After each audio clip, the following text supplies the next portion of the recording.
Over the past few days, I've been constructing a tunnel bore on my survival series. And the thought came to my mind, could I make this fully automatic? The answer is yes. Yes, I can. I've looked all over YouTube and cannot find a design that makes a tunnel bore run itself. All of them require input from the player.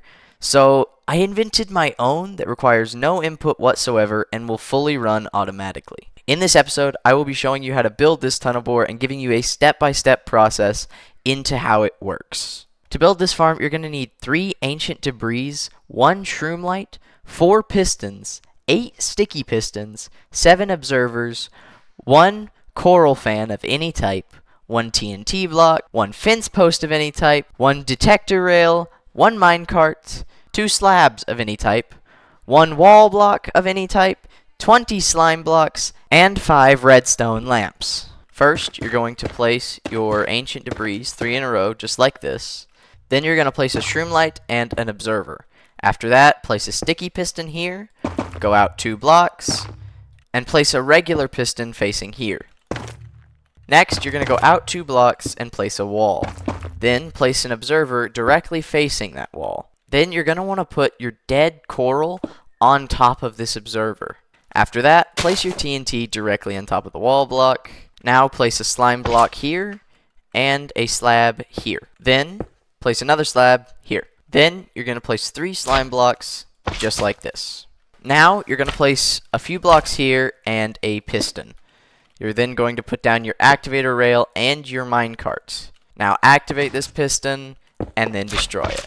We do this instead of just placing it directly here, because if we just placed it, it would update this TNT block and cause it to explode. This is how the TNT duplication trick works.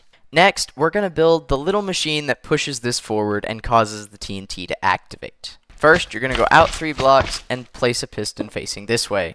Next, you're going to go out 2 blocks and add a redstone lamp, and then an observer facing that redstone lamp. Next, place 3 slime blocks underneath your redstone lamp like this. Then, place a sticky piston here and here. Then, you'll place a slime block and a block of redstone here. Go out 3 blocks and place a regular piston there, and that's your activation system complete. Now, whenever we activate this machine, it will send off a single piece of TNT. Next, we need to build the flying machine clock that this tunnel bore runs on. First, come out 4 blocks from your machine and place a redstone block. Then, you're going to take 5 more slime blocks and place them on the back of this redstone block. Then, you're going to want to place a sticky piston here, a redstone lamp here, an observer here, 1 more redstone lamp, and 1 more observer. Next, you're going to come out from this 2 blocks with a slime block and place a sticky piston underneath that. Then you'll build off 4 more slime blocks from this and add another redstone block. Then do the same as the other side and add the 2 redstone lamps and 2 observers in their correct positions. This is what is the clock of our machine. It will enable the machine to go off just slow enough so that you can collect the diamonds, but also make it fast enough to where you're still mining a decent amount. Now, to keep this machine contained, we also have to go back about 5 blocks and build a small machine that keeps the clock contained. Otherwise, this machine would just get longer and longer, and the clock would begin to become useless. What we do for this is we place a sticky piston here, a slime block here, another sticky piston here with a slime block and a redstone block on top of that. Then we come out a few blocks and place a regular piston. Now we can activate the flying machine clock. This will bounce back and forth between the machines, activating each of them and keeping the clock in its perfect sync. This will never change unless you fly out of render distance, and it still shouldn't break, but you may want to double check if you do. For the collection system, all you will need to do is get yourself an LA and give it a diamond. This next part is not completely necessary, but is handy if you want to ride your machine. You'll add a slime block here and a fence post here so that you can stand here and the machine will not push you off. Now, there are a few things to note with this machine. The main one being, your LA can take damage from explosions. So if it wanders too close to the TNT, it will take damage and, after enough times, may die. So you may want to carry a few splash potions of healing to heal up your LA. Secondly, this is very important, you will not want to leave this machine running without at least watching it. Because if the machine has gravel fall on top of it, this front portion will explode. And if the machine runs over lava, this TNT will catch fire and explode. As well as, if water hits this machine, it will explode. What I'm trying to say here is it's very easy to blow up. So you want to make sure and keep a small eye on it and just make sure none of those things happen. If they do, you can simply turn off the machine by placing a redstone block on top of your clock. This will disable this piston from firing and keep the machine from moving at all, and therefore stopping it. As I said before, I can't find any design for an automatic tunnel bore on YouTube, but if you know of one, please leave a shout out in the comments so I can go check out that video and see what they did as well. Now I'm going to go into an in-depth description of how this farm works and why. First, this machine is moved forward, causing this observer to activate this piston, which pushes the entire machine forward. When this observer is activated, it will activate this piston, which will then pull back in this piston.